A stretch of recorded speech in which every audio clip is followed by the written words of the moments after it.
Welcome to my review of The Witcher 3, and what a game it is.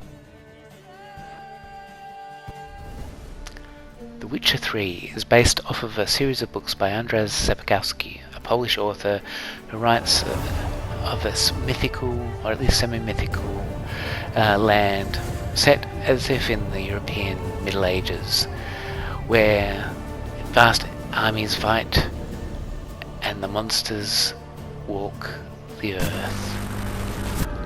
And some of those monsters don't even have to walk.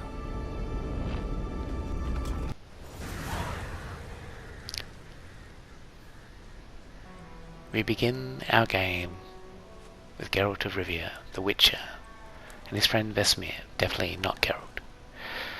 They've embarked on a journey to find Yennefer of Vengerberg, Geralt's long-lost love, who is searching for his daughter, Ciri. Had a nightmare. About? Take forever to explain. Maybe not forever. Didn't end well, did it? Your dream. No. A wild hunt appeared, attacked Ciri.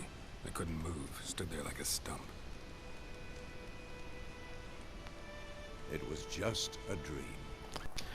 And thus begins The Witcher 3, Geralt's adventure to find Yennefer, Ciri, and defeat the Wild Hunt in this vast, huge, expansive world filled with amazing lore and even more amazing stories.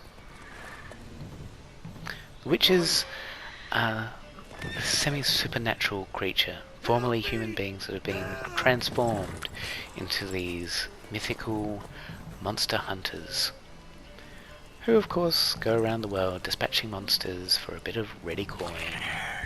Though occasionally they do things out of the goodness of their heart. Though, don't tell anyone they have hearts. The combat feels reasonably familiar, and that's largely because this is one of the games where that is used as a template for modern gaming. You get the normal sort of swordplay, light and heavy attacks, but you also get these magical signs that provide additional special powers. In this case, Quen provides a short-term shield. You can also have things like Igni, which is a fire spell. The game does feel very dynamic, especially against the more one-on-one boss fights. In the melee combat, it does get a little bit more chaotic. Say all kinds of things about witches, but I've always known yours to be an honourable guild. Yeah, I don't know. A handsomely profitable one, I might add. I know your kind don't work for free. Let's just say the witches don't come with a good reputation. Although they do seem to be doing a pretty damn good job of cleaning out the neighbourhood. And let's face it, they most probably need that coin for their dry cleaning bills.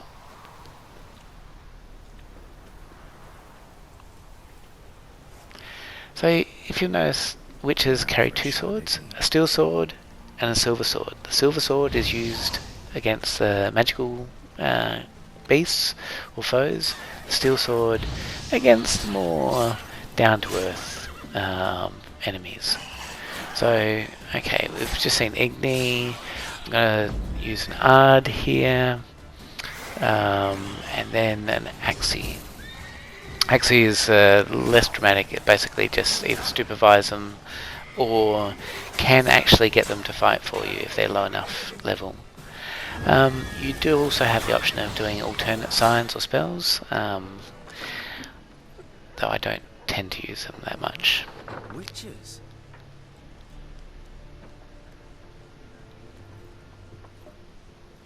I'll not drink with Weaver-Lost freaks. As I said, the witches don't have a good reputation across the world, and the world is reasonably large. It's not quite open world, but rather a series of 3 distinct areas. So you've got White Orchard, Velen and Novigrad, and Skellige. But collectively, this is a very big game, and you'll notice it very similar to the common games of now. There is not so much a focus on magic, but you definitely can do some alchemy, which can produce potions, oils, and things like that to give you a combat advantage. The inventory is pretty extensive. Once again, there is a weight management involved, but it's fairly simplistic. But you'll find the inventory management pretty tedious later. Quests are nicely organised. They have different levels that are recommended, and you can tie it to the maps. It also has a fairly rudimentary skill tree. The distinction here is that you can only equip a certain number of skills at any one time. Now, the monsters, they are a central part of the game, and they are quite varied. And there's some really interesting ones. I'll just mention here the last sign that you can do is Erden, which is sort of a magical trap, very good against spectres. You get some classic monsters, like we had vampires before, and here we have some werewolves. And you get some more interesting creatures. There is a pretty good variety, but what you'll find is that as you progress in the game, you learn how to combat almost all of the enemy without too much difficulty, though some can be tediously difficult. And I guess I should have warned you, there is a bit of gore in this game, so it's not necessarily that good for younger players. But for the rest of us, it can be pretty satisfying. This is not something to be taken lightly. Definitely not. So I need some friends. Well, there's always Roach, my lovable horse. And of course, I have some other friends here. And then there's Yennefer, the sorceress. I think we all know where that's going. After all, doubt I could think of a more fitting subject for a ballad than a witch's love for a sorceress. Or should I say, sorceresses. Sorceresses. You risk his noggin to save someone else's ass. Triss being one of them. Put them on me. Got a nice ring to it, doesn't it? Sounds great. Are you always like this? I'm beginning to feel sorry for Tristan. Oh, how many sorceresses are there? Yet, looking at you, I see contempt. But we'll speak of my children later. First, let's speak of yours. Maybe this isn't Geralt's. Geralt's. Ciri, on the other hand,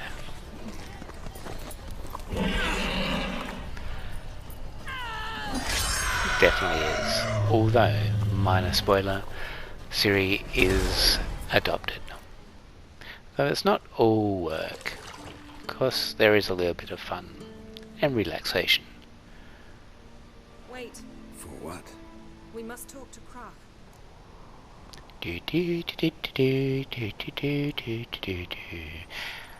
And, of course, couldn't talk about Witcher without talking about Gwent, the inbuilt card game that a lot of people love.